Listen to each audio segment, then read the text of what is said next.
अस्सलाम वालेकुम, welcome to my YouTube channel. तो आज हम पढ़ेंगे रेफरेंस रिलेशन के बारे में। ये मेरे पास रेफरेंस रिलेशन है ये वाला, इसको हमने सोल्व करना है, ठीक है, बाय सब्स्टिट्यूशन मेथड।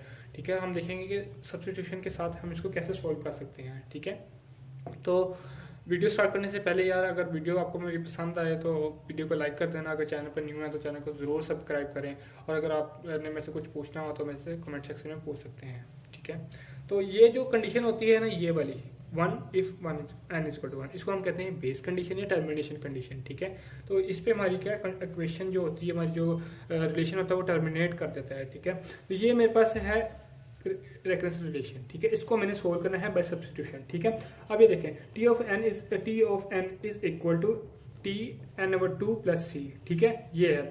अगर मैं इधर एन ओवर टू है ना, तो अगर मैं इधर पुट कर देता हूँ एन ओवर टू, ठीक है, अगर मैं इधर एन ओवर टू पुट करता हूँ इस टी ऑफ एन में, ये इक्वेशन है ना, ये पूरी इक्वेशन इसके इक्वल है।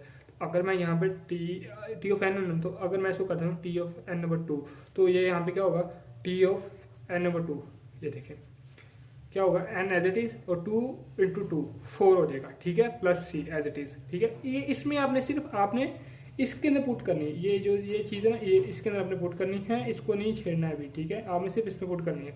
और अगर मैं इसको अगर इसमें पुट करता हूँ एन ओवर 4, तो एन ओवर 4 क्या होगा, T is equal to n over 8 plus C. ठीक है, तो ये आ गए। तो इसकी कितनी हमारे पास मतलब कि 3 इक्वेशन आ गई। ठीक है, तो हमने इसको अब मतलब कि इसी तरह हमें एक ट्रेंड का पता चल गया, तो अगली टर्म क्या होगी, इससे अगली टर्म क्या होगी। हमने सिर्फ पहले 3 टर्म्स ही, मतलब पहले 3 ही इक्वेशन फाइंड करनी होती है। उसके बाद हमें पता चल जाता है कि इससे वेरी नेक्स्ट जो इक्वेशन आएगी वो कौन सी होगी, उसमें क्या सिनेरियो बनेगा। ठीक है, तो अब ये देखें, अगर मैं इसको बाय बैक सब्स्टिट्यूशन मैं इसको सोल्व करता हूँ, मैं 2 को 1 में पुट कर देता हूँ और 3 को 2 में पुट करता हूँ। ठीक है, तो क्या होगा, जो इक्वेशन देखें, टी ऑफ एन बाय 2 किसके इक्वल है, T of n over 4 plus C.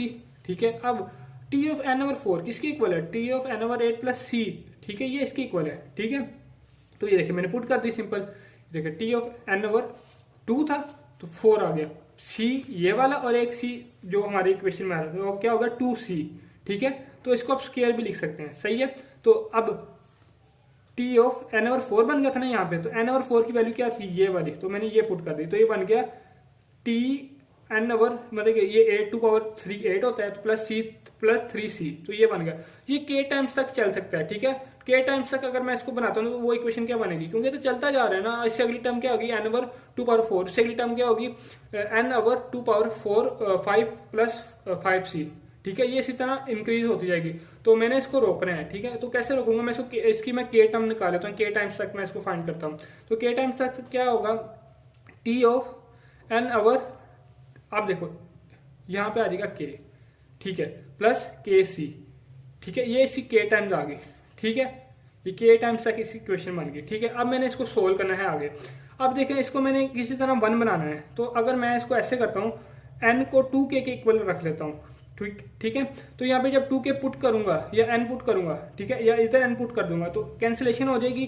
Cancellation होगी तो मेरे पास 1 बचेगा प्लस के सी, ये मेरे पास इक्वेशन आ गई। ठीक है, अब मैंने इसकी निकालनी है टाइम कॉम्प्लेक्सिटी।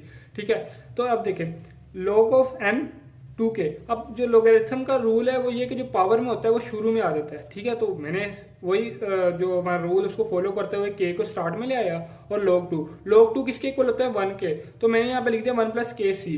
ठीक है, तो इसकी जो हमारी जो टाइम कॉम्प्लेक्सिटी बनी, वो बनी order of log 2 log base 2 n, log base 2 और n, ये इसकी बनी टाइम कॉम्प्लेक्सिटी। तो आज के लिए इतना ही, मिलते हैं एक नई वीडियो में एक नए लेक्चर के साथ। मैं उम्मीद करता हूँ आपको मेरी ये वीडियो पसंद आई होगी और समझ में भी आई होगी।